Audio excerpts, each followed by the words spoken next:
Okay, now I'm on the and or tab, and we'll go over the functions and or. These functions in and of themselves aren't super useful, and most often are combined within other functions based on criteria or conditions where you want multiple conditions to be met. Let's look at a simplified example though here.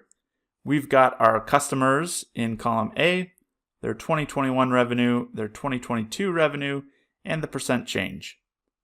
And let's say we want to identify which customers are problem customers or customers that we're concerned about.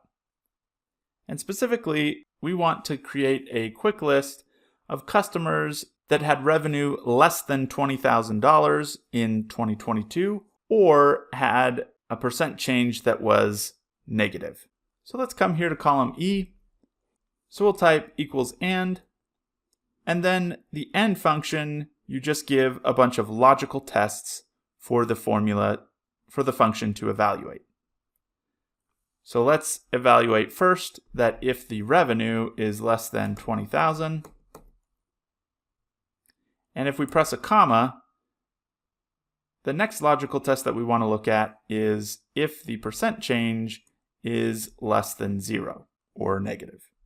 So those are the two logical tests that we're interested in.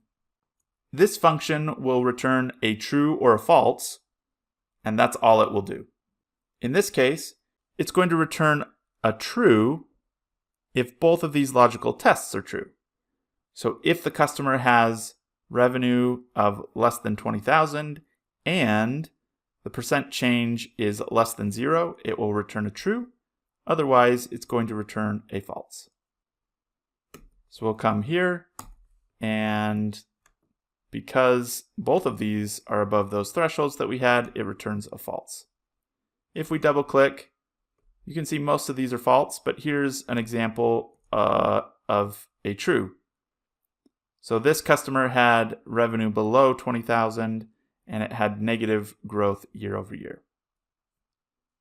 The OR function works the same way, but instead of both logical tests needing to be true, either one can be true and the function will return a true.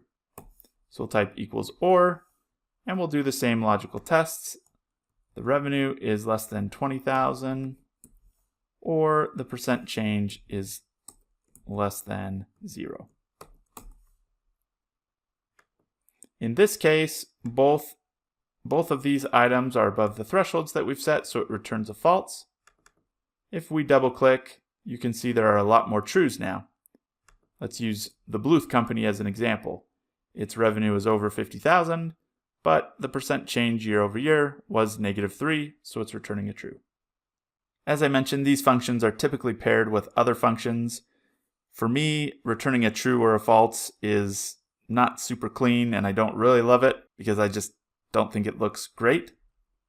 So one thing you can do, we'll just copy this formula right here. You can wrap this in an if function. So if either one of those logical tests are true, and then rather than returning a true or a false, we can define what we want the function to say. So if it's either one of those are true, we'll say problem customer. And if the value is false and it's not a problem customer, we'll just return a blank, in which case we'll just add these double quotes. And now if we pull that down, now this is a little bit easier to see where our problem customers are because we were able to control what to return when those conditions were met.